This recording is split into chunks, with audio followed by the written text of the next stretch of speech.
آج انشاءاللہ میں بچوں کی تربیت سے متعلق کچھ باتیں آپ سب کے ساتھ کروں گی۔ کوئی بھی شخص جب بڑا ہوتا ہے اور اللہ تعالیٰ اس کو اولاد کی نعمت سے نوازتا ہے تو اولاد اس کے لیے دنیا کی سب سے قیمتی دولت ہوتی ہے، اور جتنا کوئی بھی انسان اپنی اولاد کے لیے فکر مند ہوتا ہے اتنا کسی بھی اور چیز کے لیے نہیں، اور خصوصاً مائیں، مدرس۔ ایک عورت جب ماں بن جاتی ہے تو پھر ساری زندگی خواہ اس کے بچے خود پیرنٹس بن جائیں پھر بھی وہ اپنے بچوں کی فکر نہیں چھوڑتی، اور ماں کی یہ فکر قبر تک جاتے ہوئے رہتی۔ اس کے دل میں ہمیشہ بچوں کی خیرخواہی اور بچوں کی بھلائی کی سوچ ہوتی کہ کسی طرح میں انہیں کچھ بھی فائدہ پہنچا سکوں، خود بھوکے رہ کر، پیاسے رہ کر، تکلیف اٹھا کر، پریشانیاں اٹھا کر، اپنے پر اپنے بچوں کو ترجیح دیتی۔ اللہ سبحانہ وتعالیٰ نے یہ محبت ہمارے دلوں میں فطری طور پر رکھ دی، لیکن والدین کی اصل محبت، سچی محبت، صحیح محبت اسی وقت ہو سکتی ہے جب وہ اپنے بچوں کو صرف اس دنیا میں نہیں آخرت میں بھی کامیاب دیکھے، کیونکہ یہ دنیا تو ختم ہو جائے گی اور آخرت کی زندگی ہمیشہ ہمیشہ کی زندگی۔ لہٰذا ہم سب کو اس بات کی کوشش کرنی چاہیے کہ ہم جب بچوں کے فیوچر کا سوچیں تو وہ فیوچر صرف اس دنیا کا فیوچر نہ ہو بلکہ ان کی آخرت کا بھی ہو، کیونکہ اگر وہ دنیا میں کامیاب ترین انسان بھی ہوئے اور آخرت میں ناکام ہو گئے تو وہ کامیاب نہیں ہے۔ حقیقی کامیابی آخرت کی کامیابی ہے۔ ذالک هو الفوز العظیم، وہ ہے اصل عظیم الشان کامیابی۔ تو انشاءاللہ تربیت اولاد سے متعلق کچھ ٹپس میں آپ کو دوں گی، انشاءاللہ اللہ نے چاہا تو آپ کے لیے فائدہ مند ہوگی۔ سب سے پہلی بات تو یہ کہ اولاد اللہ سبحانہ وتعالیٰ کا عطیہ ہے، ایک تحفہ ہے ہم سب کے لیے، اور اللہ نے جس کو جو بھی دیا ہے، بیٹا ہو یا بیٹی، اس پر راضی رہنا چاہیے، کیونکہ یہ تقسیم بھی اللہ تعالیٰ کی ہے۔ جسے چاہتا ہے بیٹیاں دیتا ہے، جسے چاہتا ہے بیٹے دیتا ہے، جسے چاہتا ہے دونوں دیتا ہے، جسے چاہتا ہے کچھ بھی نہیں دیتا، اور وہ سب کچھ جاننے والا ہے، ہر چیز پر قادر ہے، یعنی اس کو زیادہ پتا ہے کہ کس کو مجھے کیا دینا چاہیے، کون کس کے قابل ہے۔ دوسری بات یہ کہ بچے ہمارے لیے ایک خوشی کا باعث ہوتے ہیں، اگرچہ ان کے ساتھ تکلیفیں بھی ہوتی ہیں، لیکن اللہ سبحانہ وتعالیٰ نے پیغمبروں کو جب اولاد کی خبر دی تو اس کو خوشخبری قرار دیا۔ مثلاً زکریا علیہ السلام نے جب دعا مانگی بچے کے لیے اور ساری زندگی مانگتے رہے، بڑھاپے میں جا کر اللہ نے ان کو اولاد دی تو فرمایا یا زکریا انا نبشرک بغلام اسمہ یحییٰ، اے زکریا ہم آپ کو ایسے لڑکے کی خوشخبری دیتے ہیں جس کا نام یحییٰ ہوگا۔ تو یہ صرف خبر نہیں ہوتی بلکہ خوشخبری ہوتی ہے۔ اسی طرح ابراہیم علیہ السلام کو جب خوشخبری ملی اسحاق علیہ السلام کی پیدائش کی تو اس وقت بھی اللہ سبحانہ وتعالیٰ فرماتے فبشرناہ باسحاق، تو ہم نے اس کو اسحاق کی بشارت دی، یعنی خوشخبری دی۔ نبی صلی اللہ علیہ وسلم بچوں سے بہت محبت کرتے تھے۔ حضرت حسن اور حسین جو ان کے نواسے تھے، ان کو آپ فرماتے کہ یہ دنیا میں میرے پھول ہیں، یہ دنیا میں میرے دو پھول ہیں، یعنی انہیں پھولوں سے تشبیہ دیتے۔ جس طرح پھولوں کی کیئر کی جاتی ہے اور پھولوں کو دیکھ کر انسان خوش ہوتا ہے، ایسے ہی وہ بچوں کو دیکھ کر خوش ہوتے تھے۔ اور یہ حقیقت ہے کہ بچے ہماری آنکھوں کی ٹھنڈک ہوتے ہیں، اسی لیے ہمیں دعا سکھائی گئی ہے کہ ہم یوں مانگیں ربنا ہب لنا من ازواجنا وذریاتنا قرۃ اعین واجعلنا للمتقین اماما، اے اللہ ہمیں ہمارے ازواج اور ہماری اولاد سے آنکھوں کی ٹھنڈک عطا کر، یعنی ہم انہیں دیکھیں تو خوش ہو جائیں اور ہمیں متقین کا امام بنے۔ اسی طرح آپ صلی اللہ علیہ وسلم نے فرمایا کہ تمہاری اولاد تمہاری بہترین کمائی ہے، یعنی انسان اپنی زندگی میں جو کچھ بھی کماتا ہے، ارن کرتا ہے، اس میں سب سے بہترین چیز ٹاپ پہ جو ہے وہ اس کے بچے ہیں، اولاد ہے، کیونکہ اولاد انسان کے لیے دنیا میں بھی راحت، مدد، خوشی کا باعث ہوتی ہے اور آخرت کے درجات میں بلندی کا بھی ذریعہ ہوتی ہے۔ یعنی ایک انسان کے اپنے عمل ہوتے ہیں اور ایک اس کے بچوں کے اچھے کام اس کے نام اعمال میں، حسنات میں اضافہ کرتے ہیں اور وہ اس کے درجات کی بلندی کا ذریعہ بنتے ہیں۔ لیکن یاد رکھیے کہ جہاں اولاد ایک خوشخبری ہے، خوشی کا باعث ہے، وہاں اس کے ساتھ ساتھ ایک ذمہ داری بھی ہے، اور اس کے بارے میں ہم سے پوچھا بھی جائے گا۔ قیامت کے دن اللہ تعالیٰ اس کے بارے میں سوال کرے گا، ہم سے بہت سی اور باتیں پوچھی جائیں گی، ہماری جوانی کے بارے میں کہ وہ کس کام میں لگائی، ہماری علم کے بارے میں کہ اس پر عمل کتنا کیا، مال کہاں سے کمایا، کہاں خرچ کیا، اپنی زندگی کن کاموں میں لگائی۔ لیکن اس کے ساتھ ساتھ مسند احمد کی روایت میں آتا ہے کہ انسان سے اس کے اہل خانہ کے بارے میں بھی خصوصیت سے پوچھا جائے گا کہ اس نے اپنے گھر والوں کے ساتھ کیا معاملہ کیا اور ان کی کیسی تربیت کی، اور اس میں خصوصاً ماں کو ذمہ دار قرار دیا گیا، یعنی باپ سے بھی پوچھا جائے گا لیکن باپ کی نسبت ماں زیادہ ذمہ دار ہے، کیونکہ ماں کا درجہ بھی زیادہ ہے اور بچے کا زیادہ وقت ماں کے ساتھ ہی گزرتا ہے۔ اللہ سبحانہ وتعالیٰ نے ماں کو بنایا ہی ایسے ہے کہ وہ نسل انسانی کی تخلیق اور تربیت اور پرورش کا کام بہترین طریقے سے کر سکے۔ صحیح بخاری کی روایت میں آتا ہے، عورت اپنے شوہر کے گھر اور اس کے بچے کی نگران ہے اور اس سے ان کے بارے میں پوچھا جائے گا۔ یعنی بعض اوقات ہسبینڈ وائف ایک دوسرے پہ ڈالتے رہتے ہیں، آپ ان کو سمجھائیں، آپ ان کو سمجھائیں، آپ ان کا خیال کریں، لیکن حقیقت یہ ہے کہ ہر ایک کا اپنا اپنا رول ہے اور اس میں ماں کی ذمہ داری زیادہ بتائی گئی ہے۔ اب آپ دیکھیے کہ بچوں کی تربیت کا آغاز انسان کے بچے کی پیدائش کے بعد سے نہیں، اس سے پہلے سے ہی ہو جاتا ہے، بلکہ شادی سے پہلے جب لڑکے یا لڑکی کا انتخاب کیا جاتا ہے، اس وقت انسان صرف یہ نہ دیکھے کہ لڑکی خوبصورت ہے یا لڑکا بہت مالدار ہے یا دنیاوی اعتبار سے اسٹیٹس کیسا ہے، بلکہ یہ بھی دیکھے کہ یہ لڑکی یا لڑکا، یعنی دونوں ایک دوسرے کو اس اعتبار سے بھی دیکھے۔ لڑکی یہ دیکھے کہ جس لڑکے کو میں پسند کر رہی ہوں یہ میرے بچوں کا باپ ہوگا تو یہ کیسا باپ ہوگا، اور لڑکا یہ بھی ضرور دیکھے کہ یہ لڑکی کل میرے بچوں کی ماں ہوگی تو یہ کیسی ماں ثابت ہوگی، کیا یہ ایک اچھی نسل کو پروان چڑھائے گی، کیونکہ جس لڑکی کو ہم اپنے گھر میں لا رہے ہیں اس کے اندر یہ کوالٹی تو ہونی چاہیے کہ وہ گھر بنانے والی ہو، اور گھر صرف ان دیواروں سے نہیں بنتا یا فرنیچر سے نہیں بنتا، گھر انسانوں سے بنتا ہے کہ انسانوں کی تربیت کیسی ہوگی۔ رسول اللہ صلی اللہ علیہ وسلم نے فرمایا، دنیا فائدہ اٹھانے کی چیز ہے اور دنیا کی بہترین متاع نیک عورت ہے۔ اور پھر اسی طرح ابو ہریرہ کہتے ہیں کہ رسول اللہ صلی اللہ علیہ وسلم نے فرمایا، جب ایسا شخص تمہارے پاس نکاح کا پیغام بھیجے جس کے دین اور اخلاق سے تم مطمئن ہو تو اس سے اپنی بیٹی کا نکاح کر دو، اگر ایسا نہیں کرو گے تو زمین میں فتنہ و فساد برپا ہوگا، یعنی بہت بگاڑ آئے گا۔ تو دیکھنے کی چیز، باقی چیزیں بھی ٹھیک ہے انسان دیکھے تاکہ ایک دوسرے کے ساتھ ایک کمپیٹیبلٹی ہو اور گزارا بہتر طور پر ہو، لیکن خاص طور پر دین کے بارے میں ضرور دیکھنا چاہیے۔ اور دین میں بھی ایسا نہیں کہ ہر شخص شیخ بن جائے گا اور پھر وہی دیندار ہوتا ہے اور باقی لوگ دیندار نہیں ہوتے، نہیں، دیندار ہونے سے مراد کیا ہے کہ انسان اللہ کے حقوق ادا کرتا ہو اور اس کے ساتھ ساتھ بندوں کے حقوق بھی ادا کرتا ہو۔ اللہ سبحانہ وتعالیٰ کے حقوق میں کیا چیز آتی ہے؟ جسے نماز کا فریضہ، یعنی اگر لڑکی ہے تو نماز کی پابند ہو، لڑکا ہے تو بھی نماز پڑھتا ہو۔ اسی طرح اگر لڑکا کما رہا ہے تو حلال کمانے والا، کیونکہ کمائی کا اولاد کی تربیت پر بہت بڑا اثر پڑتا ہے۔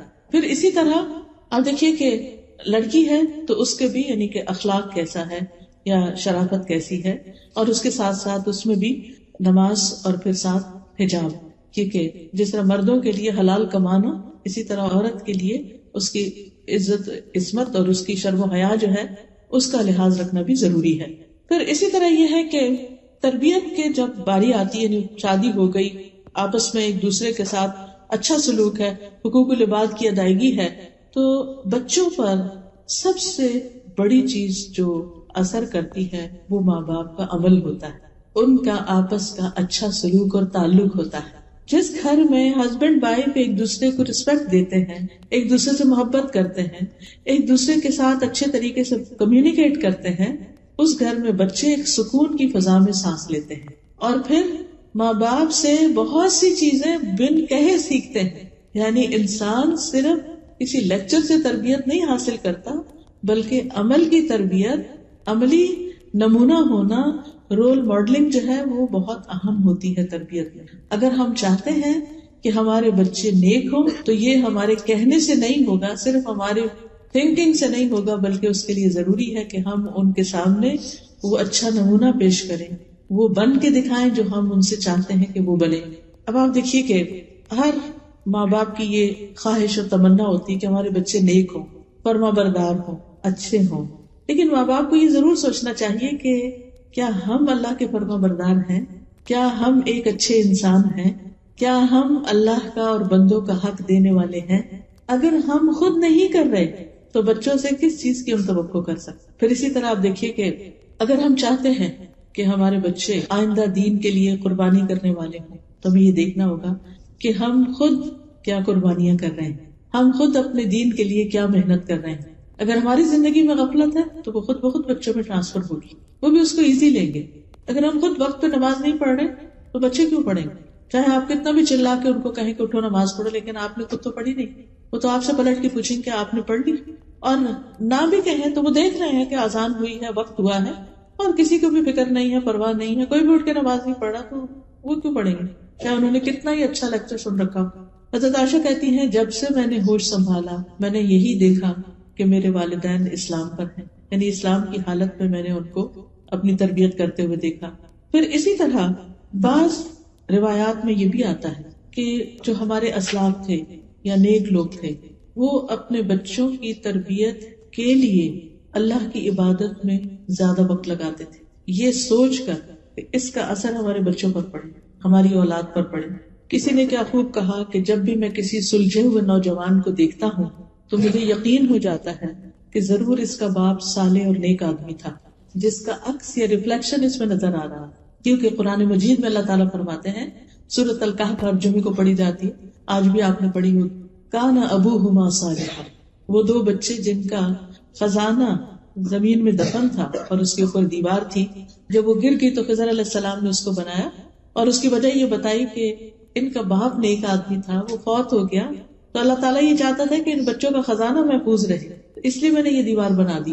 خود فوت ہو چکا ہے وہ نیک آدمی، اور اس کے بچے یتیم ہیں، اپنے آپ کو پوری طرح لک آفٹر نہیں کر سکتے، لیکن اللہ سبحانہ تعالیٰ ان کے فیوچر اور ان کے مال کی اور ان کے انٹرسٹ کی حفاظت کس طرح کرتے ہیں، اس غیبی مدد کے ذریعے ان کی دیوار بنوا دی جاتی کہ جب یہ اپنی جوانی کو پہنچے تو پھر یہ اس مال کو استعمال کر سکے، کیونکہ نیک آدمی کو اس کی نیکی کا فائدہ اس کی اولاد کی نیکی کی شکل میں نظر آنے لگتا ہے، دنیا میں، یہ دنیا میں جلد ملنے والی خوشخبری ہوتی ہے۔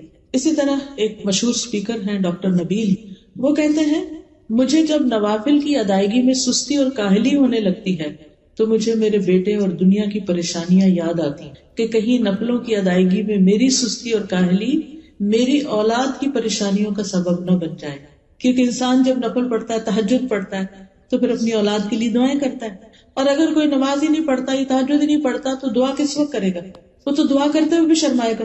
تو وہ کہتے ہیں کہ یعنی جب مجھے تھوڑی سستی آنے لگے تو مجھے اپنے بچے یاد آنے لگتے ہیں کہ میں نے ان کی خاطر اٹھنا ہے اور دعائیں کرنی ہے ان کے لیے، تو یہ چیز ان کو عبادت میں اور زیادہ آگے بڑھاتی۔ اور ایک جنرل اصول کے طور پر آپ دیکھیے، ایک کامن سینس کی بات ہے کہ اگر ہم اللہ کی اطاعت نہیں کرتے، فرما برداری نہیں کرتے، ہم اللہ کے اوبیڈینٹ نہیں ہیں، تو ہم کیسے توقع کر سکتے ہیں کہ ہمارے بچے ہمارے اوبیڈینٹ ہو جائیں؟ ہمارا احسان اپنے بچوں پر زیادہ ہے یا اللہ کا احسان ہم پر زیادہ ہے؟ ہم نے تو اپنے بچوں کو وہ کچھ نہیں دیا جو ہمیں ہمارے رب نے دیا، لیکن ہم وہ سب کچھ پا کر اپنے رب کے لیے اس طرح اطاعت گزار نہیں ہوتے، اس طرح اس کے آگے نہیں جھکتے، جس طرح ہم اپنے بچوں سے چاہتے ہیں کہ ان کے لیے تھوڑا بہت بھی کر کے وہ ہمارے خاموش غلام ہو جائیں، جو ہم کہیں بس وہ کریں، اور اگر وہ تھوڑی بھی اپنی مرضی کرنے لگتا ہے تو ہم ناراض ہونے لگتے ہیں۔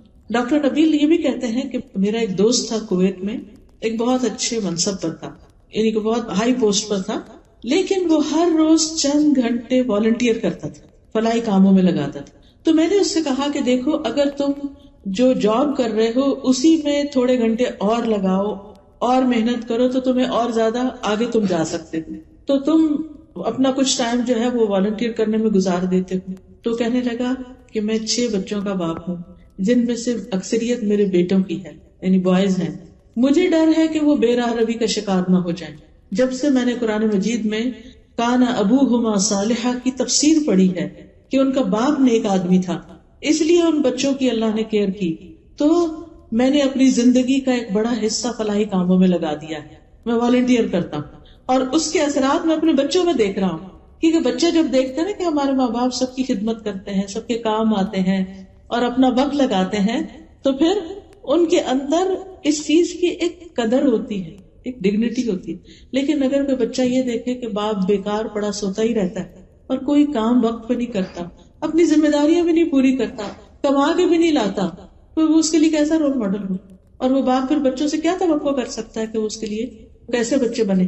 پھر اگر ہم بھی چاہتے ہیں کہ ہمارے بچے نیک ہوں، فرمانبردار ہوں، صالح ہوں، تو ہم سب کو چاہیے کہ ہم چاہے جاب کرتے ہوں، چاہے کچھ کام کرتے ہوں، چاہے ہم بزنس کرتے ہوں، کوئی کمائی کرتے ہوں، لیکن اس کے ساتھ ساتھ ہم ضرورت مند انسانوں کی مدد بھی ضرور کریں، ہم اپنے آپ کو والنٹیئر کریں، کسی بھی جگہ جو بھی ہماری اسکل ہے اپنے علم کے ساتھ، اپنی طاقت کے ساتھ، اپنے مال کے ساتھ دوسروں کی خدمت کریں. حدیث میں آتا ہے اللہ اس بندے کی اس وقت تک مدد کرتا ہے جب تک بندہ کسی دوسرے بندے کی، اپنے بھائی کی مدد میں ہوتا ہے. آپ دوسروں کی مدد کر رہے ہیں، آپ دوسروں کی خدمت میں لگے، اللہ آپ کی مدد کرے گا اس چیز میں جہاں آپ ضرورت مند ہیں. اللہ آپ کے کام بنائے گا. اور میرے استاد ہمیشہ کہتے تھے کہ اگر بچہ کھانا نہ کھائے تو غریب کے بچے کو کھلاؤ، کسی یتیم کی پرورش شروع کر دو. اگر تمہارا بچہ نہیں پڑھتا تو کسی اور کے بچے کو پڑھاؤ. اس خدمت کے بدلے اللہ تمہارے بچے کو بھی اس راہ پہ لے آئے گا. یعنی جس چیز کی اپنے گھر میں کمی دیکھتے ہو وہ دوسروں کو دے کر حاصل کرو. آپ دیکھیے کہ کتنا بڑا وعدہ ہے کہ اللہ اس بندے کی مدد میں ہے، اللہ اس کی مدد کرے گا. مانا کہ اللہ اس کی مدد کرے گا جو کسی کی مدد کرتا ہے، جو دوسروں کی مدد میں لگا رہتا ہے. تو کبھی یہ نہ سوچا کرے اوہ اتنے گھنٹے میرے باہر لگ گئے، اتنے گھنٹے مجھے کیا ملا. خاص طور پر اس معاشرے میں جب کہ ہر گھنٹے کی ایک قیمت ہے. آپ اپنی سروسز دیتے ہیں تو آپ کو اس کے بدلے میں مال مل جاتا ہے. ٹھیک ہے کچھ پیسے ہمارے ہاتھ میں آتے ہیں، ہمیں خوشی ہوتی ہے، ہر انسان کو خوشی ہوتی ہے کیونکہ انسان کے اندر مال کی محبت اللہ نے رکھ دی ہے. یہ کبھی بھی نہیں ہوا کہ آپ کو کوئی مالی فائدہ حاصل ہو اور آپ میں میرا تو کوئی دل ہی نہیں کہ مجھے کوئی فائدہ ہے. ہمارے پیرنٹس ہمیں دیں، ہم ہسبینڈ دیں، ہم خود کمائیں، کچھ بھی ہو ہمیں ہمیشہ اچھا لگتا ہے. اور پھر آپ دیکھیے کہ اس مال کی اپنی ایک ویلیو اور اس سے ایک خوشی ملتی ہے. لیکن جب آپ کسی کے کام آتے ہیں اور وہ آپ کو دعا دیتا ہے اس وقت کیسی خوشی ہوتی ہے.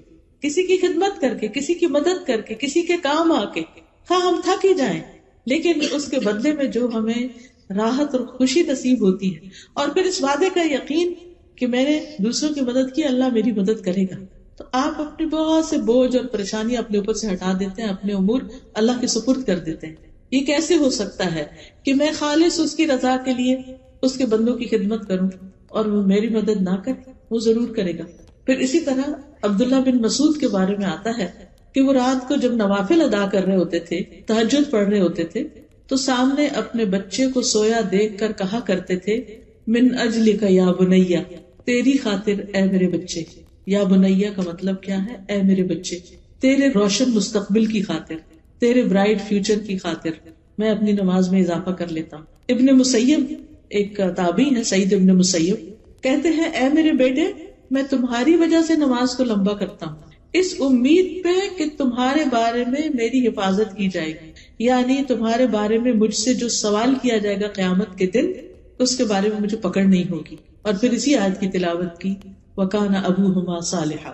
اسی طرح ایک آدمی کا طریقہ یہ تھا کہ جب بھی اس کا کوئی بچہ اخلاقی طور پہ بگڑ جاتا، کوئی ضد کرتا، کوئی بدتمیزی کرتا، تو وہ صدقہ کرتا اور کھانا کھلاتا. یہ دو کام کرتا، صدقہ کرتا، کھانا کھلاتا.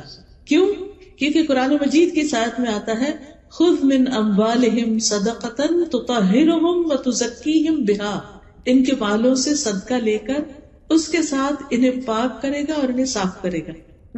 یعنی تم انہیں پاک کرو گے، صاف کرو گے ان کے مالوں میں سے صدقہ لے کے. تو گویا مال میں سے صدقہ نکالنا اور اسی طرح خاص طور پر کھانا کھلانا یہ کس نیکی میں سے ہے کہ جس کی وجہ سے انسان کا اپنا بھی تزکیہ ہوتا ہے اور اولاد بھی سدھرتی ہے، نیک بنتی ہے.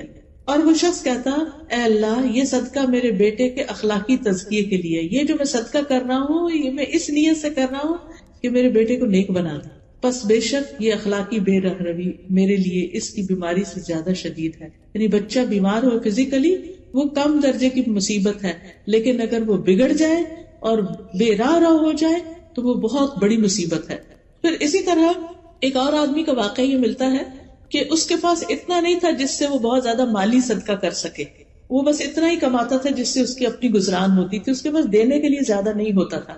تو جب اس کا بیٹا اس کے ساتھ بدتمیزی کرتا یا اس کی بات نہیں مانتا تھا تو وہ رات کو قیام کرتے ہوئے سورۃ البقرہ پڑھتا تھا، یعنی رات کے تہجد میں سورۃ البقرہ پڑھتا اور کہتا اے اللہ یہ میرا صدقہ ہے، میرے پاس مال نہیں ہے لیکن یہ میرا صدقہ ہے، اسے تو میرے لیے قبول کر لے، یعنی مجھ سے قبول کر لے اور میرے لیے اس بیٹے کی اصلاح کر دے. تو کیونکہ نیک اعمال جو ہوتے ہیں یہ وسیلہ بنتے ہیں دعاؤں کی قبولیت کا.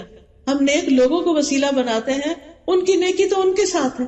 ہمیں جس وسیلے کا حکم دیا گیا ہے وہ نیک اعمال ہے کہ ہم صدقہ کریں، نماز پڑھیں، دعا کریں اور اس سے اللہ سے مدد مانگیں.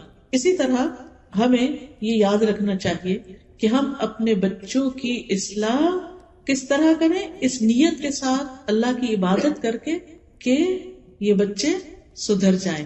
اور یاد رکھیں کہ ہمارے ہاتھ میں کوئی طاقت نہیں کہ ہم اپنے بچوں کو نیک بنا سکیں جب تک اللہ کی مدد نہ ہو. وہی مدد کرنے والا ہے. پھر اسی طرح اللہ کا تقوی اختیار کرنا، اللہ سے ڈرنا. پھر بچوں کو اپنے ساتھ مختلف کاموں میں، پروجیکٹس میں، والنٹیئرنگ میں شریک کرنا، ان کو ساتھ لے کے جانا. مثلا ہر جمعے کو آپ جو ابھی آپ کے قریب مسجد ہے اس کی صفائی اپنے ذمہ لے سکتے ہیں کہ نمازیوں کے آنے سے پہلے میں ہال کی صفائی کروں. آپ کیا کر سکتے ہیں کہ اپنے بچے کو تھرسڈے نائٹ ساتھ لے جائیں. خود اکیلے نہیں جائیں، ہسبینڈ وائف، بچے کو ساتھ لے کے جائیں کہ چلے اللہ کا گھر صاف کرتے ہیں. اور پھر ایک ایک کونے خدرے کو صاف کریں، کہیں کوئی داغ دھبا ہے اس کو مٹائیں، اس کو خوشبودار کریں، صفیں لگائیں. جو بھی ایک مسجد کی خوبصورتی اور بیوٹیفیکیشن ہو سکے، مسجد اللہ کا گھر ہو. ہم اپنے گھروں کو کتنا سجاتے ہیں، اور جب ہمارے مہمان آ رہے ہوں تو ہم کیئر کرتے ہیں اور بھی سجاتے ہیں، صاف ستھرا کرتے ہیں، عام روٹین سے زیادہ کرتے ہیں. تو جمعے کے دن اللہ کے مہمان آتے ہیں. ویسے تو 5 نمازیں، لیکن آپ کو پتا ہے ہمارے یہاں 5 نمازیں کہاں اتنی فل مسجد ہوتی ہے. لیکن جمعے کے دن اتنے لوگ ہوتے ہیں کہ بعض اوقات صحیح اگر ارینجمنٹ نہ ہو تو لوگوں کو صحیح جگہ بھی نہیں ملتی. لیکن وہ صفائی کیوں نہیں ہو پاتی مسجدوں کی، وہ ایک چیئرفل ماحول کیوں نہیں ہوتا بعض اوقات؟ صرف اس لیے نہیں ہوتا کہ ان کے پاس والنٹیئر نہیں ہوتے. تو آپ ان سے بات کر کے کہ آپ مجھے یہ خدمت دیتے. آپ کو معلوم ہے کہ الحمدللہ جیسے الہدا میں ویکینڈ میں کلاس ہوتی ہے، ابھی نئی سورۃ البقرہ شروع ہوئی ہے، اور ماشاءاللہ اس میں 400-500 لوگ ہیں، اور ہر ہفتے ان کے لیے بینچز لگانا اور چیئرز لگانا اور ہال کی سیٹنگ ٹھیک ٹھاک کام ہے. آپ کو معلوم ہے کہ کچھ سسٹرز ہیں، 2 سسٹرز، وہ پچھلے 5 سال یہ خدمت کرتی رہی ہیں. میں نے آج تک نہیں دیکھا ان کو کہ وہ کون ہے. مجھے ریسنٹلی بتایا گیا کہ وہ ارلی مارننگ آتی ہیں کلاس سے پہلے اور آ کر سارے بینچز لگاتی ہیں خاموشی. ان کے بچے بھی ساتھ ہوتے ہیں. وہ بغیر ناشتے کے نماز پڑھتے ہی بس گھر سے نکل آتے ہیں، کیونکہ اتنے سارے بینچز کہاں سے نکال کے وہ پورے ہال میں لگانے ہیں اور پھر ساری سیٹنگ کرنی ہے. اور پھر جب ساری سیٹنگ ہو جاتی ہے تو پھر کلاس سے پہلے بچوں کو ٹم ہارٹن پہ لے جا کے ان کو تھوڑا کھلا پلا کے پھر واپس آ کے کلاس اٹینڈ. یہ والنٹیئرنگ ہے. اور وہ بچے مسلسل دیکھ رہے ہیں کہ ہر ہفتے ہماری ماں اور ان کی دوست مل کے مسجد ٹھیک کرتے ہیں. کیا ماں کی یہ نیکی بچوں میں ٹرانسفر نہیں ہوگی؟ کیا انہیں یہ طریقہ نہیں آئے گا؟ آپ بھی کہیں نہ کہیں کوئی اسلامک سینٹر ہو، کوئی جگہ، اس کو اپنا سمجھیں اور اس میں والنٹیئر کریں. آپ کو معلوم ہے کہ اوور آل جو ہے عموماً مساجد کے ریسورسز اتنے زیادہ نہیں ہوتے کہ ہر چیز پروفیشنل طریقے سے کرا سکتے، لیکن کچھ لوگ ہوتے ہیں کہ وہ یہ کام کر سکتے ہیں. مجھے اچھی طرح یاد ہے جب میری بیٹی کا رشتہ ہونا تھا، تو جب رشتہ آیا چھوٹی بیٹی کا، تو میں نے پتہ کیا کہ لڑکا کیا کیا کرتا ہے، اس کی کیا عادات ہیں، کیا کیا اس کے کام ہیں. تو مجھے پتہ چلا کہ وہ فلاں مسجد میں جمعے کے دن جمعرات کی رات کو وہاں کے ٹوائلٹ صاف کرتا ہے. تو اس سے کیا پتہ چلتا ہے کہ ایک انسان ہمبل ہے، اس کے دل میں دین کی خدمت کا جذبہ، اور دین کی خدمت کے لیے ضروری نہیں کہ کوئی بہت بڑا ہائی فائی کام کیا جائے.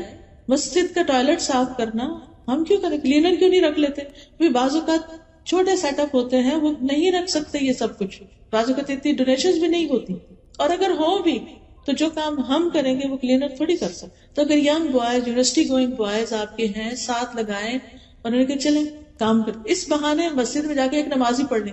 اگر انہیں آپ کہیں گے نا کہ آؤ نماز پڑھنے چلے، تو ہو سکتا ہے نہیں پڑھنے جائیں. لیکن اگر آپ کہیں کہ چلو آؤ کچھ ہوبر لگاتے ہیں چل کے، آپ کو معلوم ہے کہ یہ کام معمولی کام نہیں. یہ کام کس نے کیا تھا؟ ابراہیم علیہ السلام نے، اسماعیل علیہ السلام نے. اللہ سبحانہ وتعالیٰ نے قرآن مجید میں سورۃ البقرہ میں اس کا ذکر کیا 127 آیت پہلے پارے میں، وَإِذْ يَرْفَعُ إِبْرَاهِيمُ الْقَوَاعِدَ مِنَ الْبَيْتِ وَإِسْمَاعِيلُ رَبَّنَا تَقَبَّلْ مِنَّا إِنَّكَ أَنْتَ السَّمِيعُ الْعَلِيمُ. اور جب ابراہیم اور اسماعیل بیت اللہ کی بنیادیں اٹھا رہے تھے، باپ نے بیٹے کو ساتھ لگایا اور تعمیر کی، تو انہوں نے دعا کیا ہمارے رب ہم سے یہ قبول کر لے، بے شک تو سب کی سننے والا اور جاننے والا ہے. پھر اللہ تعالیٰ نے دونوں کو حکم دیا کہ انطہر بیتی للطائفین والعاکفین والرکع السجود، میرے اس گھر کو صاف کرو طواف کرنے والوں کے لیے، سجدہ کرنے والوں کے لیے، رکوع کرنے والوں کے لیے، اعتکاف بیٹھنے والوں کے لیے. پیغمبر ہیں دونوں، پیغمبر دوسرے چھوٹے تو بعد میں بنے، لیکن پیغمبر ہیں، بہت معزز ہیں، لیکن وہ اللہ کا گھر تعمیر بھی کرتے ہیں اور اس کی صفائی بھی کرتے ہیں. یہ کوئی معمولی کام نہیں. یاد کیجئے اس عورت کا واقعہ جو بخاری کی روایت میں آتا ہے کہ جو مسجد میں صفائی کرتی تھی، ایک دن نظر نہیں آئی تو نبی صلی اللہ علیہ وسلم نے اس کے بارے میں پوچھا کہ وہ کہاں ہے. پتہ چلا کہ وہ تو اچانک بیمار ہوئی اور فوت بھی ہو گئی. تو صحابہ نے کہا کہ کیا نبی صلی اللہ علیہ وسلم کو تکلیف دیں گے رات کے وقت؟ انہوں نے رات میں خود ہی جنازہ پڑھا، اس کو دفن کر دیا، کیونکہ حکم یہی ہے کہ جو ہی ڈیتھ ہو بس جتنا جلد از جلد جنازہ کرو۔ خیر، آپ نے پوچھا کہ اس کی قبر کہاں ہے، آپ اس کی قبر پہ گئے، لوگوں کو ساتھ لے کر گئے اور وہاں دوبارہ جنازہ پڑھا اس کو، خود اس کے لیے دعا کی۔ اب آپ دیکھیے کہ یہ سعادت کس کو ملتی ہے کہ اللہ کے رسول صلی اللہ علیہ وسلم ایک ایسی خاتون جس کا نہ کوئی آگے ہے نہ پیچھے ہے، مسجد میں ہی رہتی ہے، مسجد کی صفائی کرتی ہے، اس کا جنازہ پڑھ رہے ہیں، کوئی معمولی اعزاز ہے؟ اللہ کی نگاہ میں اس کی اہمیت کیا بڑی۔ ہم سمجھتے کہ بہت بڑے بڑے ٹائٹل ہوں اور پھر ہم کام کریں تو پھر اس سے ہماری بہت شان بنے گی۔ شان ہمیں لوگوں کی نظر میں چاہیے تو شان اللہ کی نگاہ میں ہونی چاہیے۔ تو یہ چھپی نیکیاں بعض اوقات اور یہ اللہ کی خاطر ایسے کام کرنا، اس کا اثر اولاد میں جاتا ہے۔ پھر اسی طرح مسجدوں کے علاوہ آپ دیکھیے ہاسپٹلز ہیں، بوڑھے لوگوں کے اولڈ ہومز ہیں۔ کل میری بیٹی بتا رہی تھی کہ ان کا اسکول کا ٹرپ گیا ہوا تھا بچوں کا، اولڈ ہوم میں لے کر گئے تھے، شاید 8-9 سال کا ہے بچہ اس کا۔ کہہ رہی تھی کہ کل شام گھر آ کر اتنا رویا اتنا رویا اتنا رویا کہ جس طرح اس نے بوڑھے لوگوں کو وہاں دیکھا، کوئی فیملی ان کے پاس نہیں، وہ بیمار ہیں، وہ بیٹھے ہوئے ہیں، لونلی ہیں، تو وہ سین تو مجھ سے پوچھ رہی تھی کہ میں اب اس کو کس طرح کمفرٹیبل کروں، کیا بتاؤں اس کو۔ ہمارے بچے یہ سب چیزیں تو دیکھتے نہیں، نہ جنازہ دیکھتے ہیں، نہ قبرستان دیکھتے ہیں، نہ اولڈ ہوم دیکھتے ہیں۔ دل کس چیز سے نرم ہو؟ وہ اپنی آخرت کے بارے میں کیوں سوچے؟ وہ تو دنیا ہی دنیا ان کے سامنے۔ ہم انہیں لے جاتے ہیں، کبھی کہیں کھانا کھلانے لے جاتے ہیں، کبھی کسی ٹوائز کی شاپ پر لے جاتے ہیں، ہم سمجھتے ہیں یہ ہم بچوں کی بہت بڑی خدمت کر رہے ہیں اور اس سے ہمارے بچے ہم سے بہت خوش ہو جائیں گے اور ہمارے بڑے فرما بردار ہوں۔ نتیجہ کیا ہے؟ جتنی ہم ان کو عیش کروا رہے ہیں، جتنی ہم ان کی ہر خواہش پوری کرتے چلے جا رہے ہیں، اتنا ہی وہ مزید بگڑتے چلے جا رہے ہیں، کسی بات پہ خوش ہوتے ہی نہیں، کیونکہ وہ ایک چیز وہ اب ان کی نگاہ سے اتر گیا، اب ان کو اس سے بڑی انٹرٹینمنٹ چاہیے، اس سے بڑی انٹرٹینمنٹ چاہیے۔ تو پھر وہ زندگی کی جو حقائق ہیں اور زندگی کی جو مشکلات ان کو فیس کرنا نہیں آتا۔ مومن آخرت پر یقین رکھتے ہوئے اپنی زندگی گزارتا ہے۔ ہمیں خود بھی اپنے لیے اور اپنی نسلوں کے لیے، اپنی تربیت اور تزکیہ کے لیے بھی اور اپنے بچوں کی تربیت کے لیے بھی ان سب جگہوں پر والنٹیئر کرنے کی ضرورت ہے۔ پھر اسی طرح اور بھی آپ دیکھ سکتے، آپ کے نیبرہڈ میں کوئی بزرگ خاتون ہو سکتی ہے، کوئی بیمار ہو سکتا ہے، کسی کو کسی اور چیز کی، نئے امیگرینٹس کو مختلف چیزوں کے لیے ضرورت ہو سکتی ہے۔ آپ دیکھیے کہ آپ کہاں کس کی کیسے مدد کر سکتے ہیں۔ آپ کی سرزمین تو وہ ہے جس نے بہت سارے سیرین ریفیوجیز کو ویلکم کیا ہے، ان کے بچے کیا پڑھ رہے ہیں کیا نہیں پڑھ رہے، ان کے حالات کیا ہیں، ایسے لوگوں سے آپ کانٹیکٹ کر سکتے ہیں جو ڈائریکٹ ان کی مدد خدمت کر رہے ہیں، ان کے ساتھ آپ شامل ہو سکتے ہیں۔ بہت کام ہے کرنے کے، لیکن اپنی ذاتی زندگی، اپنی گھریلو زندگی، اپنی سوشلائزنگ میں سے وقت نکالیے۔ اگر آپ واقعی چاہتے ہیں کہ آپ کے بچے صحیح راستے پر آ جائیں تو پھر اپنے جان، اپنے وقت، اپنے مال کو اللہ کی خاطر قربان کریں۔ پھر اسی طرح بات ہو رہی تھی کہ اچھا رول ماڈل بن کے بچوں کی تربیت کرنا، اس میں یہ بھی آتا ہے کہ جیسے بچوں سے کیے ہوئے وعدے پورے کریں، ان سے غلط بیانی نہ کریں، سچی بات کریں۔ ایک خاتون نے اپنے بچے کو بلایا، ادھر آؤ میں تمہیں کچھ دوں، تو آپ نے اس سے پوچھا کہ تم کیا دینے والی ہو؟ انہوں نے کہا کہ میں اس کو کچھ میٹھی چیز دوں گی، کھجور دوں گی۔ تو آپ نے فرمایا اگر تم اسے کچھ نہ دیتی تو تمہارے اوپر جھوٹ کا گناہ لکھا جاتا ہے۔ کبھی بھی بچوں سے جھوٹ نہ بولو، ان کا اعتماد چلا جائے، زندگی میں کسی پہ بھی ٹرسٹ نہیں کرتے، کیونکہ ماں ایسی چیز ہوتی ہے نا کہ جس پر انسان آنکھیں بند کر کے ٹرسٹ کرتا ہے۔ لیکن اگر یہ انسان کو احساس ہو جائے نا کہ ماں دھوکہ دیتی ہے، ماں ڈرامہ کرتی ہے۔ پچھلے دنوں کسی خاتون کی بات مجھ سے ہوئی تو بہت پریشان تھی، کہتی بچے نے گھر چھوڑ دیا، کہیں اور جا کے رہتا ہے، اور میں نے اس سے بہت کہا ہے کہ تم ایسا نہیں کرو، لیکن وہ نہیں مانتا۔ تو کہتی کہ جب شاید وہ رونے لگی یا کسی طرح اس کو سمجھانے لگی تو کہتے ماں آپ بہت ڈرامے کرتی ہیں۔ اب آپ دیکھیں، ماں کو یہ کہنا کہ تم ڈرامے کرتی ہو، اس کے آنسو کو ڈرامہ سمجھنا، کہ جیسے ڈرامے میں کوئی ہوتا ہے نا کیریکٹر، تو اس میں وہ جھوٹ موٹ کر روتے ہیں اور وہ لگتا ہے جیسے رو رہے۔ اگر ہمارے بچے ہمارے بارے میں یہ سوچیں کہ ہماری ماں جو ہے وہ ٹرسٹ وردی نہیں ہے اور ہمارے ساتھ بس ایسے فراڈ کر رہی ہے اور ہماری کیئر نہیں کرتی اور اس کو ہماری ضرورت نہیں ہے، یا کسی بھی طرح اگر بچوں کے اندر ایسی کوئی فیلنگ آ گئی ہے تو یہ نہیں ہونا چاہیے نا۔ تو اس کے لیے یہ ہے کہ بچوں کے ساتھ کیا کریں، سچ بات کریں، ٹرسٹ بلڈ کریں۔ کسی بھی کامیاب ریلیشن شپ کے لیے بہت ضروری ہوتا ہے کہ ایک دوسرے پر اعتماد کیا جائے، ٹرسٹ کیا جائے، کیونکہ جہاں ٹرسٹ نہیں ہوتا نا وہاں پھر اتفاق نہیں ہوتا، محبت نہیں ہوتی، پھر وہ بات نہیں سنتے۔ اس کے علاوہ بچوں کو فارمل اسلام کی ایجوکیشن بھی دینی چاہیے۔ دنیا کی تعلیم تو لے رہے ہیں، اگر اسکول میں جاتے ہیں تو آپ دیکھیں دن کا ایک بڑا حصہ اسکول میں گزار کے آتے ہیں، لیکن اگر وہ گھر پہ ہیں اور آفٹرنون میں آپ خود ان کو سکھا سکتے ہیں، یا کسی مسجد میں یا کہیں بھی ان کو بھیج سکتے ہیں، تو دین کی باقاعدہ تعلیم دیں۔ دیکھیے کہ ہم میں سے اکثریت نے اس ماحول میں آنکھ کھولی ہے جہاں ہمارے کانوں میں اذانوں کی آوازیں بھی پڑتی تھی، آس پاس مسجدیں بھی تھی، گھروں میں نمازیں بھی پڑھی جاتی تھی، بہت کچھ دیکھ دیکھ کے ہم سیکھ گئے اسلام کے بارے میں. لیکن ہمارے بچوں کو بہت کچھ سکھانے کی ضرورت ہے، تب وہ ان کو پتا چلے گا کہ یہ دین ہے، یہ اسلام ہے. تو اس میں آپ دیکھیے کہ حضرت لقمان نے اپنے بیٹے کو جو سب سے پہلی چیز سکھائی تھی وہ کیا تھی؟ یا بنی لا تشرک باللہ ان الشرک لظلم عظیم. سب سے پہلی چیز یہ کہ بچوں کا عقیدہ درست کریں، ان کو توحید سکھائیں، ون نفس اللہ سبحانہ وتعالی. کیونکہ اگر وہ توحید پر ہے نا تو کوئی اسے غلطی کوتاہی ہو بھی گئی تو اللہ تعالیٰ معاف کر دے گا. لیکن اگر شرک میں انہوں نے زندگی بسر کی تو شرک تو بہت بڑا ظلم ہے، شرک کا گناہ کبھی معاف نہیں ہوگا جب تک کہ اس سے توبہ نہ کر لے. تو لا الہ الا اللہ کا معنی سکھانا بہت ضروری. وہ کیسے؟ عبداللہ بن عباس کہتے ہیں کہ ایک دن میں نبی صلی اللہ علیہ وسلم کے پیچھے سوار تھا تو آپ نے فرمایا، اے لڑکے، میں تجھے چند کلمات سکھا رہا ہوں، اللہ کے احکام کی حفاظت کرو، اللہ تمہاری حفاظت کرے گا. اللہ کی حفاظت کرو یعنی اللہ کے احکامات کی، تم اسے اپنے سامنے پاؤ گے. جب مانگو اللہ سے مانگو، یہ ہے توحید کہ جب مانگو اللہ سے مانگو. اس لیے بچوں کو کوئی بھی چیز ضرورت ہو تو آپ اسے کہ اچھا اللہ سے دعا کرو اور پھر آپ اس کو ہیلپ کریں، لیکن اسے اپنے سے نہیں جوڑیں، اللہ سے جوڑیں. پھر جب مدد چاہو اللہ سے مدد مانگو، امتحان میں مدد چاہیے، بزنس میں، جاب میں، کسی بھی چیز میں اللہ سے مدد مانگو. جان رکھو اگر ساری دنیا مل کر تمہیں کوئی نفع پہنچانا چاہے تو تمہیں کچھ نفع نہیں دے سکتی، کچھ فائدہ نہیں دے سکتی سوائے اس کے جو اللہ نے تمہارے لیے لکھ دیا. اور اگر سارے مل کر تمہیں کوئی نقصان دینا چاہے تو تمہیں کچھ نقصان نہیں دے سکتے سوائے اس کے جو اللہ نے لکھ دیا. قلم اٹھا لیے گئے، صحیح پہ خشک ہو گئے. تو اس سے کیا پتا چلتا ہے کہ بچوں کو بچپن سے ہی بتا دینا چاہیے کہ اصل فائدہ اور نقصان اللہ کے ہاتھ میں، کوئی تمہارا کچھ نہیں بگاڑ سکتا، تاکہ ان کے اندر ایک بہادری ہو. اور پھر یہ سکھاؤ کہ جو کچھ چاہیے اللہ کی طرف رجوع کرو.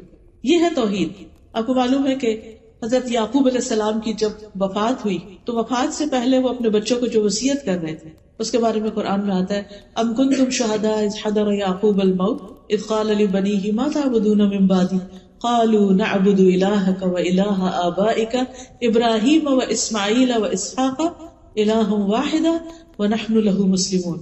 کیا تم موجود تھے اس وقت جب یعقوب کو موت آئی، جب اس نے اپنے بیٹوں سے کہا میرے بعد کس کی عبادت کرو گے؟ پیغمبر ہے اللہ کے یعقوب علیہ السلام، جن کے بیٹے یوسف علیہ السلام بھی، اور باقی بھائی تو آپ کو معلوم ہے وہ قصہ. تو ان کو وہ جوان بیٹے تھے، بڑے تھے، سمجھدار تھے، ان کو کہہ رہے ہیں کہ میرے بعد تم کس کی عبادت کرو گے یہ بتاؤ. حالانکہ وہ اسلام پر تھے. آج آپ دیکھیں آپ کے بچے جس ماحول میں رہ رہے ہیں، کیا یہ میک شور کرنا، جاننا ضروری نہیں کہ ہمارے بعد ہمارے بچے، ہماری نسلیں اسلام پر ہوں؟ تو ان سے پوچھنا چاہیے کہ ہمارے بعد تم کس ریلیجن کو فالو کرو گے، کس دین پر ہوگے تم؟ تو انہوں نے کہا ہم آپ کے الہ یعنی اللہ کی عبادت کریں گے جو آپ کا الہ ہے، آپ کے باپ دادا کا، ابراہیم کا، اسماعیل اور اسحاق علیہ السلام کا، الہ واحدہ ونحن لہ مسلمون، اور ہم سب اسی کے مسلمان فرما بردار ہیں. اس سے کیا پتہ چلتا ہے کہ پیغمبروں نے اپنی اولاد کو ایک الہ کی عبادت کی تعلیم دی اور مرتے دم تک اس کی فکر کی. پھر ان کے اندر اللہ کا ڈر پیدا کیا جائے گا. لوگوں کا ڈر نہیں پیدا کریں، اس سے بزدلی آتی، اللہ کا ڈر، اس سے قوت آتی. حضرت لقمان ہی کے بارے میں جو ابھی آیات پڑھی گئی، انہوں نے کہا تھا یا بنیا، اے میرے چھوٹے بچے، بے شک اگر کوئی چیز رائی کے دانے برابر ہی کیوں نہ ہو، آسمان میں ہو، چٹان میں ہو یا آسمانوں یا زمین میں، اللہ اس کو لے آئے گا. بے شک اللہ بڑا باریک بین، پوری خبر رکھنے والا. تو اللہ سبحانہ تعالیٰ کے ناموں اور صفات کا علم دے بچوں کو کہ اللہ کون ہے، اللہ کی پہچان دے. پھر آخرت کا تصور دے ان کو. یاد ہوگا آپ کو کہ نبی صلی اللہ علیہ وسلم نے جب ابتدائی دعوت دی تھی اسلام کی تو آپ نے اپنے خاندان والوں کو دعوت پہ بلایا تھا. تو اس وقت سب سے خطاب کر کے کیا کہا تھا؟ کچھ یاد ہے آپ کو کہ جب آپ نے اپنے خاندان والوں کو دعوت پر بلایا تھا تو اس وقت کیا کہا تھا؟ وَأَنذِرْ عَشِيرَتَكَ الْأَقْرَبِينَ، اپنے قریبی رشتے داروں کو خبردار کرو. آپ نے ایک ایک کر کے سب کے نام لیے تھے. پھر خواتین میں سے پھپھی کا نام لیا اور اپنی بیٹی کا نام لے کے کہا اے فاطمہ بنت محمد صلی اللہ علیہ وسلم، اپنے آپ کو جہنم کی آگ سے بچاؤ. میں اللہ کی طرف سے تمہارے لیے کسی چیز کا اختیار نہیں رکھتا. تم لوگوں سے رشتہ ہے، میں اسی طرح جوڑتا رہوں گا جس طرح جوڑنا چاہیے، لیکن اللہ کے ہاں رشتے ختم ہو جائیں گے، تمہیں میں نہیں بچا سکتا. تو آخرت کی فکر ڈالی اپنی بیٹی کے اندر کہ اپنے لیے خود کچھ کرو. پھر اللہ تعالیٰ سارے اہل ایمان کو حکم دیتا ہے یا ایھا الذین آمنوا قوا انفسکم واہلیکم نارا، اے ایمان والو اپنے آپ کو، گھر والوں کو آگ سے بچاؤ. اور اس کے لیے پہلا قدم توحید اور دوسری چیز عبادات میں نمازوں کی پابندی. 7 سال کا بچہ ہو جائے تو نماز شروع کراتی تھی. ایک نماز سے شروع کرے پھر 2 3 4 5 جب تک 10 سال کا ہو 5 کی عادت پڑ جائے اور پھر مسجد کی عادت پڑ جائے, صبح وقت پہ جاگنے کی عادت پڑ جائے اور پھر سنتوں اور نوافل کی. کیونکہ بعض اوقات بچوں کو ہم فرض پہ لگاتے ہیں نا ساری زندگی پھر فرض پر ہی رہتے ہیں, یہ بڑی مشکل ہو جاتی ہے, انہیں سنت پڑھنی مشکل ہو جاتی. تو بچپن میں 10 سال کی عمر میں پھر تھوڑی تھوڑی سنتیں بھی ساتھ شروع کرا دیں, کیونکہ بڑے ہو کے عادتیں توڑنا بڑی مشکل ہو جاتی. پھر اسی طرح روزے رکھوانا.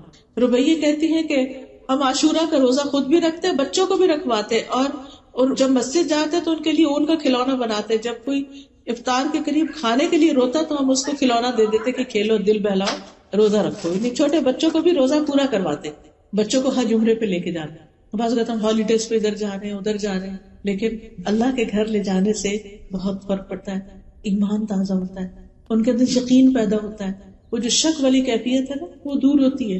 اس گھر کے اندر اللہ نے ہدایت کا سامان رکھا ہے, روشن نشانیاں رکھی. تو بچوں کو بھی کہہ سکتے ہیں, خود بھی کہ چلے سب مل کے پیسے جمع کرتے ہیں اور ہم عمرے پہ یا حج پہ جائیں گے, کیونکہ صحابہ جو تھے وہ اپنے بچوں کو بھی ساتھ لے جاتے تھے حج پہ. پھر قرآن سکھائیں, قرآن کی تعلیم دیں, صرف ناظرہ اور حفظ نہیں, قرآن کو سمجھنے کی بھی, سمجھ کر پڑھیں. کسی کا کہنا ہے اپنے بچے کو قرآن سکھا دو, قرآن اسے سب کچھ سکھا دے گا. یعنی جو تم اسے نہیں نہ سکھا سکتے, تربیت نہیں کر سکتے, یہ کرو یہ نہ کرو, تو اگر تم اسے قرآن سکھا دو گے اسے سب باتیں خود ہی پتہ چل جائیں گی, تو تمہارا بہت کام کم ہو جائے گا. نہیں تم ایک کام کر لو, باقی کام وہ کرے گا. اسی طرح نبی صلی اللہ علیہ وسلم کی سیرت, احادیث اور دعائیں, خاص طور پر حفاظت کی دعائیں, صبح شام کی دعائیں, تاکہ بچے ہر طرح کے شر سے محفوظ رہیں.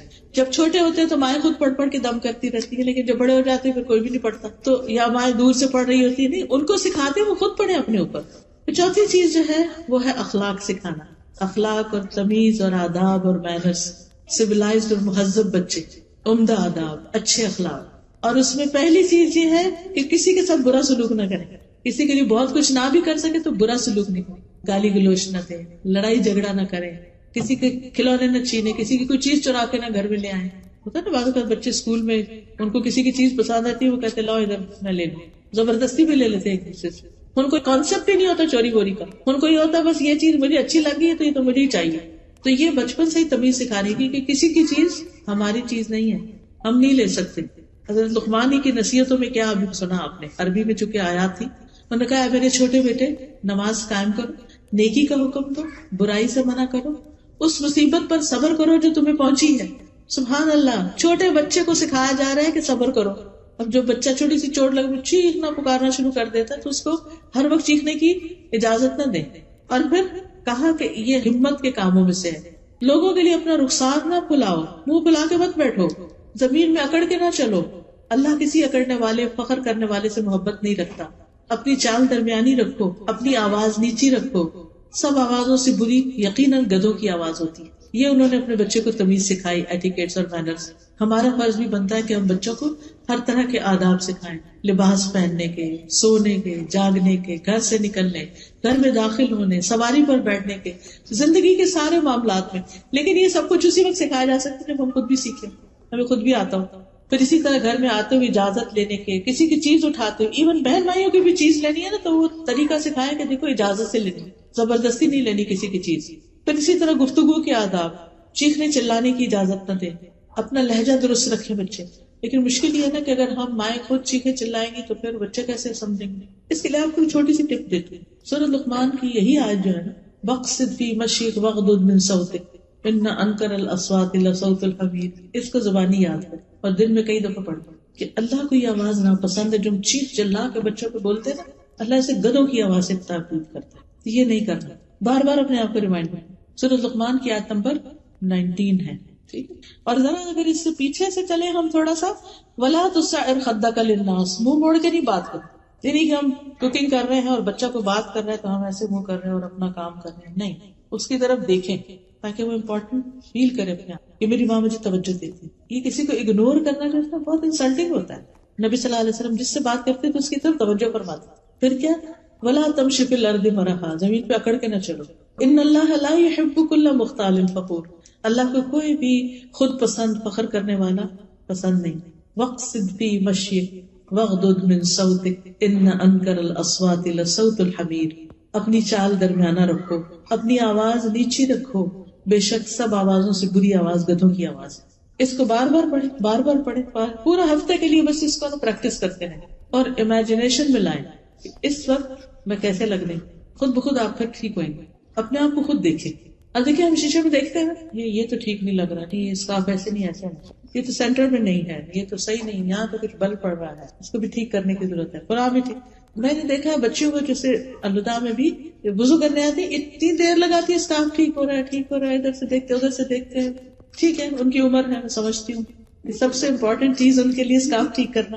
تو اس میں آپ دیکھیے کہ اگر ہم اتنے کانشیس ہیں صرف اسکارف کے بارے میں کہ ہم اس میں نیٹ کلین ٹائڈی لگے، تو پھر ہماری آوازیں اور ہمارا آنکھیں کھول کے چیخنا چلانا وہ کیا چیز ہے؟ اس میں بھی تو اچھے نہیں لگتے. اس وقت شیشے کے آگے جا کے چیخ کے دیکھیں، کبھی اکیلے میں پریکٹس کر کے دیکھیں ہماری شکل کیسے ہو جاتی ہے.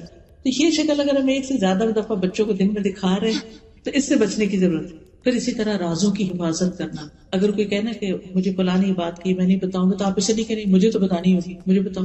چاہے آپ ماں پھر بھی انہوں نے کہا اچھا اگر ابا نے کہا نہیں بتانی ٹھیک ہے نہیں بتاؤ، تاکہ اس کو راز کی حفاظت کریں. کوئی امانت کو حفاظت کرنی آئے، کوئی وعدہ کیا پورا کرنا آئے. پھر اسی طرح جب وہ بول رہے ہوں تو غلط لہجے اور بہت زیادہ سلینگ اور سویرنگ جو ہوتی ہے اس کی اجازت. مجھے یاد ہے کہ ہم چھوٹے ہوتے تھے، تمہارے والد نے اتنا ہمیں ڈرایا اس چیز پر، ایک گالی دی اگر تو ایک سانپ قبر میں ہوگا. پتہ نہیں اس کی کیا حقیقت تھی کیا نہیں، لیکن اتنا ڈر لگا کہ چپتے سے کہیں چپ پہ بھی گالی کسی کو نہیں دی. اتنا ڈرایا گالی سے کہ گالی تو منہ سے نکالنی ہی نہیں، زبان ناپاک ہو جاتی.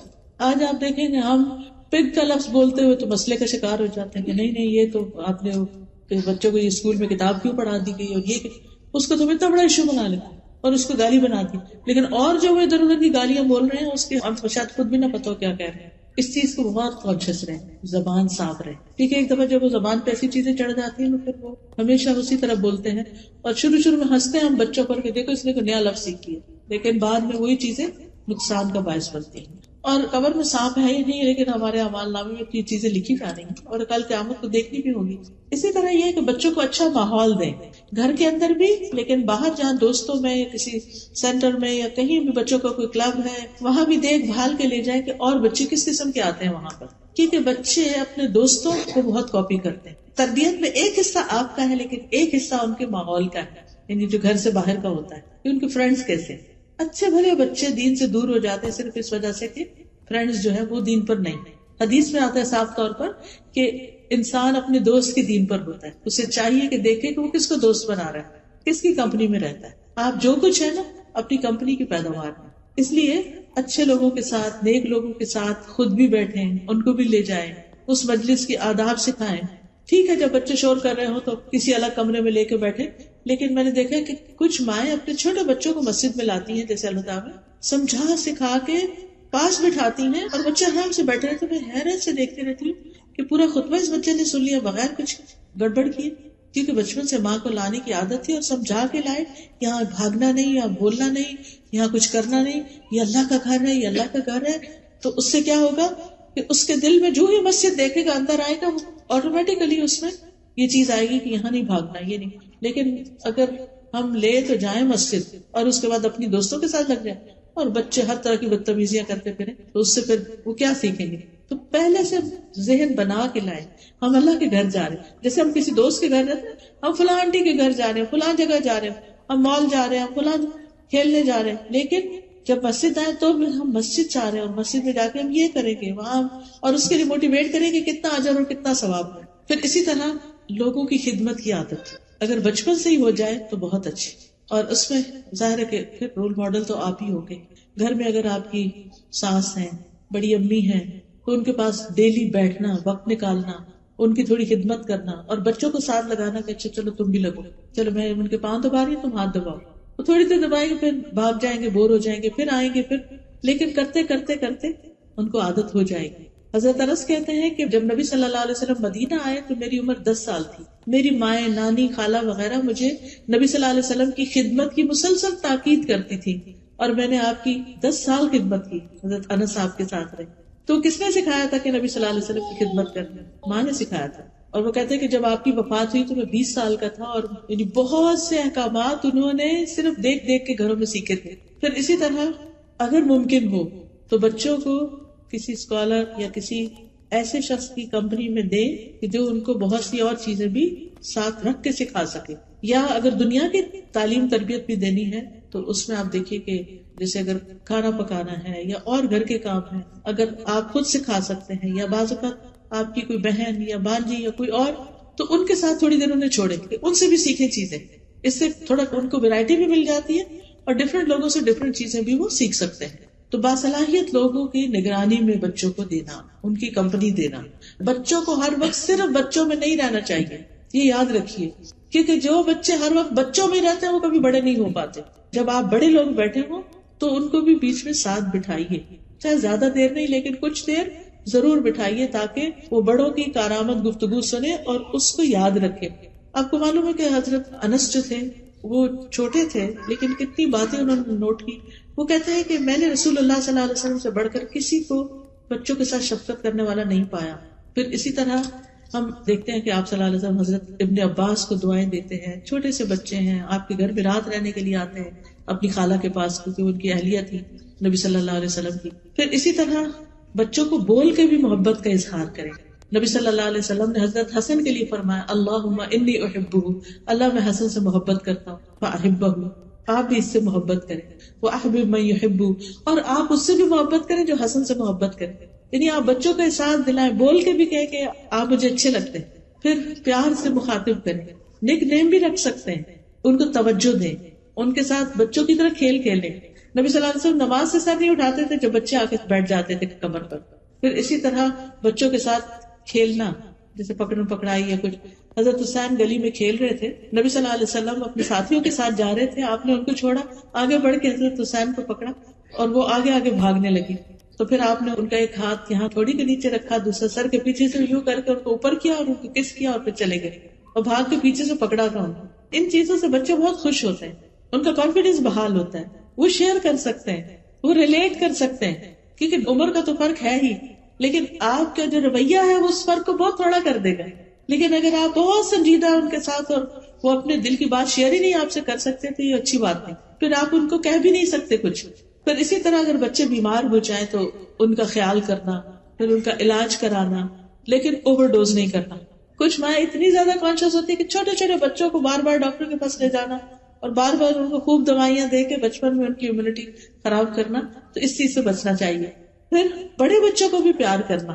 بعض بچے ٹین ایجر تو کئی دفعہ تو ہمارے سے اونچے ہو جاتے ہیں، جتنے مرضی بڑے ہو جائیں ساتھ لگائیں، ماتھے بھی پیار کریں، ہاتھ پکڑیں، اس کو چومیں. اس سے بچوں کے اندر ایک آپ سے کلوزنس آئے گی، پھر وہ آپ سے شیئر کریں، پھر آپ ان کو اچھی نصیحت دے سکتے ہیں. کیونکہ بہت سے لوگ پوچھتے ہیں نا کہ اچھا جو بڑے بچے ہو گئے ان کے ساتھ کیا کریں. ان کے ساتھ تو ہر وقت لڑائی رہتی ہے، تم نکمے ہو، تم کچھ کرتے نہیں ہو، تم یہ نہیں کرتے. ان کی کسی بات پہ راضی نہیں. اب اس کا نتیجہ کیا ہوتا ہے؟ وہ پھر کترانا شروع کرتے، اوائڈ کرنا شروع کرتے، قریب ہی نہیں آتے، تربیت ہی نہیں ہوتی. پھر اسی طرح نبی صلی اللہ علیہ وسلم حضرت فاطمہ کو چومتے تھے، پاس بٹھاتے تھے، ان کو اپنی جگہ بٹھاتے تھے. پھر اسی طرح آپ اپنی چادر میں ان کو گھسا لیتے تھے بچوں کو، چھوٹے بچوں، پھر ان کو اٹھاتے تھے. کبھی مارا نہیں تھا چھوٹے بچوں کو، اور پھر زیادہ روک ٹوک بھی نہیں، ہر بات میں انٹرفیئر نہیں کرے. نہ یہ نہیں کرو. اب ہوتا ہے کہ بچہ سے نہ یہ نہیں لو، وہ اٹھا لیا، وہ پکڑا، وہ اٹھا لیا، وہ لیا. کچھ تو ان کے لیے بھی چھوڑ دیں کہ وہ بھی کسی چیز سے انجوائے کریں. ابھی آپ نے اپنی کتاب اٹھائی ہے، ان کے لیے کچھ اور رکھ دیں تاکہ اس پہ بعض بچے بھی کہتے ہیں وہی چاہیے جو آپ کی. اچھا بعض بچے قرآن پکڑتے ہیں، بچے نے قرآن پکڑ لیا، گرا دے گا. پھر کیوں آپ سوچ رہے گرا دے گا؟ آپ نیچے ہاتھ رکھ لیں اگر چھوٹا بچہ ہے، یا کسی بھی طرح نظر رکھیں، اور اگر بچہ آگے پیچھے کرے خود قرآن لے کے چومے، اس کو سینے سے لگایا کہ اللہ کی کتاب ہے نیچے نہیں رکھنا، تو نیکسٹ ٹائم کیئر کرے گا. لیکن یہ تو نہیں کہ بچہ قرآن کو ہاتھ ہی نہ لگانے دیں، اور جب وہ بچہ بڑا ہوگا اور آپ کہیں گے یہ لو قرآن، تو وہ کہے گا اب میں ہاتھ نہیں لگاتا اس، کیونکہ ہر دفعہ اس نے ہاتھ لگایا اور آپ نے کھینچ لیا اس سے. ہر دفعہ نماز پہ آپ پہ چڑھا اور آپ نے پیچھے کر دیا. وہ کیوں نماز اور قرآن سے محبت کرے گا؟ جن چیزوں کی دین میں رخصت ہے، اجازت ہے، اتنا تو ان کو کرنے دیں. اور پھر یہ آخری بات ہے کہ بچوں کے لیے خوب دعائیں کریں، کیونکہ صرف ہماری کوششیں کافی نہیں ہیں، دعائیں بہت ضروری ہیں. نبی صلی اللہ علیہ وسلم نے فرمایا 3 طرح کے لوگوں کی دعائیں قبول ہوتی ہیں: مظلوم کی دعا، مسافر کی دعا، اور والد کی اپنی اولاد کے لیے دعا. باپ بچوں کے لیے دعا کرے. آپ اپنے بارے میں کہتے تھے میں اپنے باپ ابراہیم کی دعا ہوں. انہوں نے دعا کی تھی نا کہ اللہ ایک پیغمبر بھیج اس میں سے، اور جو ان پہ تلاوت کرے اور کتاب اور سنت حکمت کی تعلیم دے. تو آپ کو اس بات پر خوشی تھی کہ ابراہیم علیہ السلام نے میرے لیے دعا مانگی تو میں پیدا ہوا اور میں نبی بن کے آیا. تو آپ اپنے بچوں کے لیے دعا میں اللہ ان کو ایسا بنا دے، ایسا بنا دے، ایسا بنا دے، جو بھی آپ کے ڈریمز ہیں، جو بھی خواب ہیں، اور ان کے سامنے بھی بولا کریں. اور کبھی بچوں کو بد دعا نہ دیں، غصے میں آ کے بد دعا نہیں، کیونکہ ہوتا کیا اس سے اگر قبول ہو گئی تو کون روئے گا. اور نیک اولاد کے لیے دعائیں، صالح اولاد کی دعاؤں کا ایک چھوٹا سا کارڈ ہے، اگر وہ ہو تو انسان کسی وقت دن میں ایک دفعہ پڑھ لے بچوں کے لیے، جس میں ربی حبلی من الصالحین، ربی حبلی من لدنک ذریۃ طیبہ انک سمیع الدعاء، ربنا هب لنا من ازواجنا وذرياتنا قرة اعین واجعلنا للمتقین اماما، ربنا واجعلنا مسلمین لک ومن ذریتنا امة مسلمة لک وارنا مناسکنا وتب علینا انک انت التواب الرحیم، رب اوزعنی ان اشکر نعمتک التي انعمت علی وعلی والدی وان اعمل صالحا ترضاه واصلح لی فی ذریتی انی تبت الیک وانی من المسلمین. ہر روز معمول بنا لیں کہ صبح میں یا رات میں ایک دفعہ ماں باپ کے لیے، ہسبینڈ کے لیے، بچوں کے لیے ضرور دعا کرتے ہیں، کیونکہ ہماری خوشیاں ان کے گرد گھومتی ہیں. یہ نیک ہوں گے تو ہمیں خوشی ہوگی. پھر رب اجعلنی مقیم الصلاۃ ومن ذریتی ربنا وتقبل دعا، پھر واجنبنی وبنی ان نعبد الاصنام، اور پھر اللہم انی اعوذ بک من جہل السوء ومن زوج تشیبنی قبل المشیب ومن ولد یکون علی ربا. اے اللہ میں تیری پناہ طلب کرتا ہوں برے پڑوسی سے، ایسی بیوی سے جو مجھے بڑھاپے سے پہلے بوڑھا کر دے، یا ایسے شوہر سے، اور ایسی اولاد سے جو میرا آقا بن بیٹھے، یعنی اولاد ہماری ہمیں کنٹرول کرنا شروع کر دے، ایسے مال سے جو میرے لیے عذاب بنے، ایسے چال باز دوست سے جس کی آنکھیں مجھے دیکھ رہی اور جس کا دل میری نگرانی کرتا، اگر وہ کوئی نیکی کی بات دیکھے تو اسے دبا دے، اور اگر برائی دیکھے تو لوگوں کو پھیلا دے اسے. پھر بچوں کے نیک سلوک کے بدلے دعا دینا، اور اگر وہ کوئی بدتمیزی شرارت بھی کرے تو بھی دعا دے، بد دعا نہ دے. اور پھر والدین کے بچے کام خراب کریں نا تو ماں باپ کے لیے دعا کرنی شروع کر دیں. بچے نافرمانی کریں، یا اللہ میرے ماں باپ پہ رحم فرما، رب ارحمہما کما ربیانی صغیرا. آپ اپنے والدین کے ساتھ اچھے ہوں گے تو آپ کے بچے آپ کے ساتھ اچھے ہوں گے. پھر اسی طرح ان کے مال، اولاد، جان، اس میں برکت کی دعائیں کیا کریں. ان کے رزق میں برکت کی دعا ابراہیم علیہ السلام نے دعا کی تھی نا اپنے بچوں کے لیے کہ اللہ ان کو پھلوں میں سے رزق دے، حالانکہ مکہ میں کچھ نہیں اگتا تھا. اور پھر جب دوبارہ گئے تھے حضرت اسماعیل کی شادی کے بعد تو انہوں نے پوچھا کہ کیا کھاتے ہو، تو انہوں نے کہا گوشت پانی. تو انہوں نے کہا کہ اللہ ان کی گوشت اور پانی میں برکت نازل فرماتے. اپنے بچوں کو دعا دی ان کے رزق میں.